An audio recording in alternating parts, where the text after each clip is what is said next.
अगर आप अपना बिजनेस स्टार्ट करना चाहते हैं तो आपको ये डिसाइड करना बहुत ज़्यादा ज़रूरी होगा कि आप किस टाइप ऑफ एंटिटी में आप अपने आप को रजिस्टर करना चाहते हैं।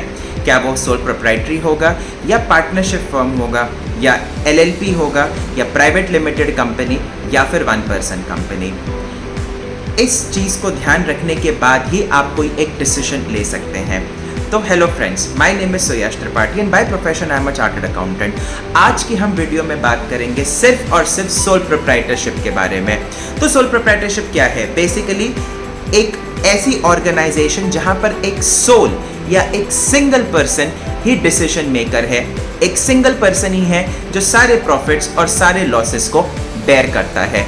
तो इसका मतलब क्या है? आप अगर एक बिजनेस को चलाना चाहते हैं या अकेले ही आप हैं अपनी फैमिली में या आपका कोई और पार्टनर नहीं है आपकी हेल्प करने के लिए, आपका साथ देने के लिए, कोई उसमें डरने की बात नहीं है। आप खुद भी एक ऑर्गेनाइजेशन स्टार्ट कर सकते हैं in the format of sole proprietorship. अब सोल प्रोप्राइटरशिप के लिए करना क्या होता है?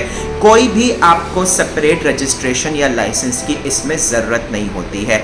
मतलब क्या कि आपको कहीं पे जाके किसी गवर्नमेंट अथॉरिटी से आपको लाइसेंस नहीं लेना पड़ता है कि कोई आपको लाइसेंस देगा तो ही आप एक सोल प्रोप्राइटरशिप ऑर्गेनाइजेशन स्टार्ट कर सकते हो। तो फॉर एग्जांपल, अगर मुझे मेरा सोल प्रोप्राइट ऑर्गेनाइजेशन चालू करना है तो मेरा इंडिविजुअल जो पैन है उसी के बेसिस पे मैं एक मेरा अलग से करंट अकाउंट अपनी कंपनी के नाम पे करंट अकाउंट स्टार्ट कर सकता हूं।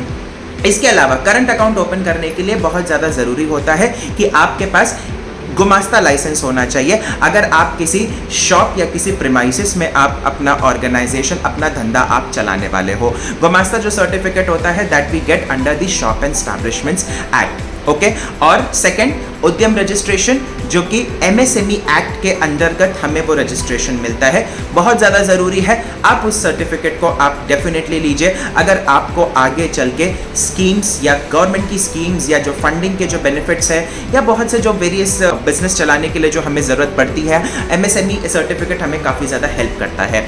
तो दो सर्टिफिकेट्स हमारे पास होने बहुत ज़रूरी है। इन दो सर्टिफिकेट के बेसिस पर अलग से करंट अकाउंट ओपन कर सकते हैं और वो करंट अकाउंट पे हम हमारा पूरा ऑर्गेनाइजेशन हम चला सकते हैं। सो इस तरीके से सोल प्रोप्राइटरशिप के लिए हमें ज़रूरत नहीं है किसी और सेपरेट लाइसेंसिंग रिक्वायरमेंट की।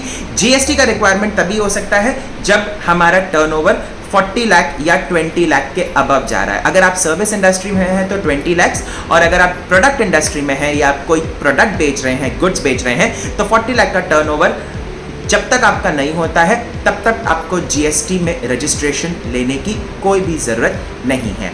तो और एक चीज़ ये है कि अगर आप सोल प्रोप्राइटर हैं तो ये ध्यान में रखिएगा कि आप अपने फिनेंशियल स्टेटमेंट्स ज़रूर बनाइए।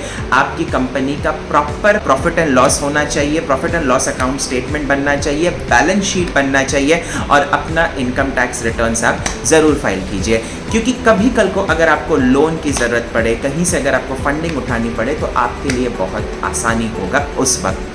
So for more such updates, do follow our page. Thank you so much.